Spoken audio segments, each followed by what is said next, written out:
Hey girlies, it's Nevaeh and I'm here to sprinkle my thoughts on you girls. I wanted to come and make a video for those of you who would consider yourselves to be deep thinkers, and I wanted to help you guys to understand how to navigate in friendships and relationships. I understand that being a deep thinker can feel like a weakness when you're in a world where majority of people aren't deep thinkers.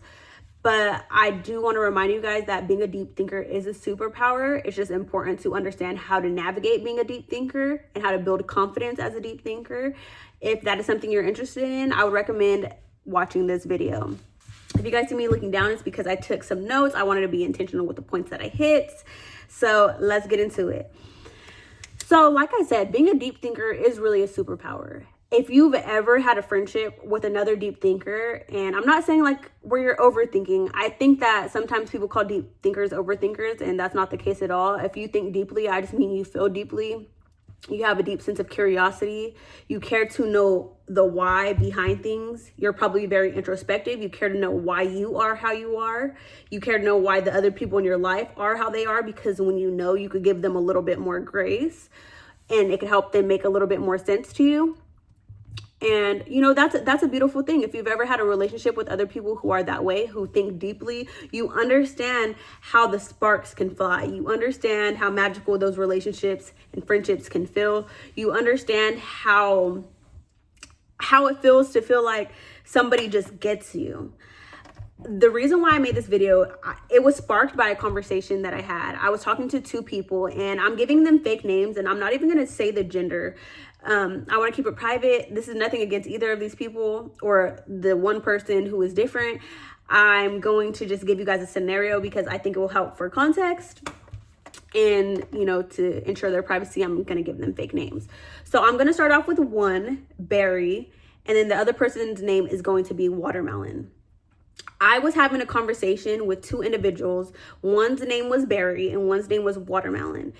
We were talking about friendships, and this conversation, it was a conversation between the three of us, but Barry and I ended up saying something that led to talking about friendships and like what we expect in friendships and how like we would rather our friendships be. And Barry said something like that they like to ask questions and they like to get to know other people, and they also appreciate when people ask them questions and try to get to know them, and that's when they feel like, you know, a friendship will work, whenever the questions and curiosity is reciprocated. Watermelon, on the other hand, their way of thinking was a little bit different. I'm not going to say it was worse or it was, you know, less than. It was just different, and their way of thinking was they prefer for people to ask them questions, and while people are asking them questions, they don't really ask questions back. But if the person that they're talking to wants to tell their business, that's okay. But if they don't, like, they could still maintain a friendship if they're the only one answering to questions.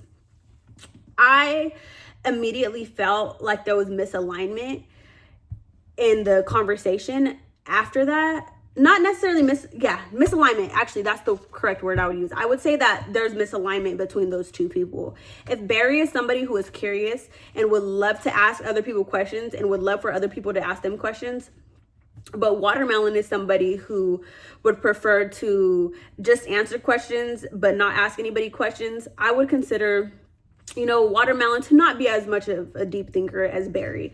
Barry probably thinks a lot deeper and is willing to ask questions because Barry has more of a curious mind than Watermelon. Watermelon's mind is a little bit less curious.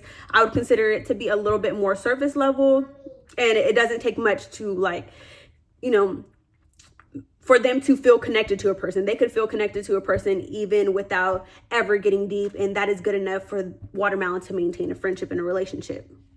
I use this example so you guys can see who you guys relate to. And if you guys relate to Barry, you are more than likely somebody who thinks deeply, sees the world on a deeper level, and, you know, cares to have deep and intentional relationships.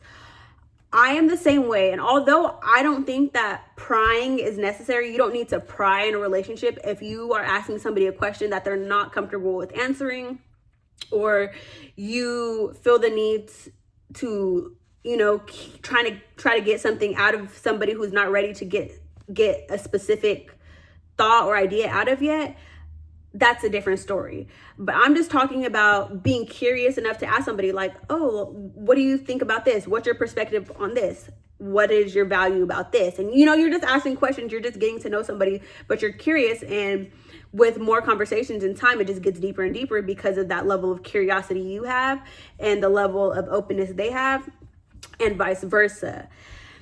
I wanted to come and remind you guys that there's a cost when you're misaligned with somebody who is surface level. There is a cost. Berry and Watermelon can maintain a friendship. They can maintain a friendship if they want to, but there is one person who it's going to cost. It's going to cost Berry, because although Berry may like Watermelon and Watermelon may like Berry, Berry is never going to get the curiosity reciprocated from Watermelon, because Watermelon isn't very curious, and they admitted that, right? It's the same with you. If you're trying to make friends or be in a relationship with somebody who doesn't have the same level of curiosity as you, it is going to leave you feeling empty, unfulfilled. It's going to leave you feeling like, you know, there's misalignment. It may even have you questioning your worth, because you're going to start feeling like, am I doing too much? Am I asking too many questions? Am I thinking too much?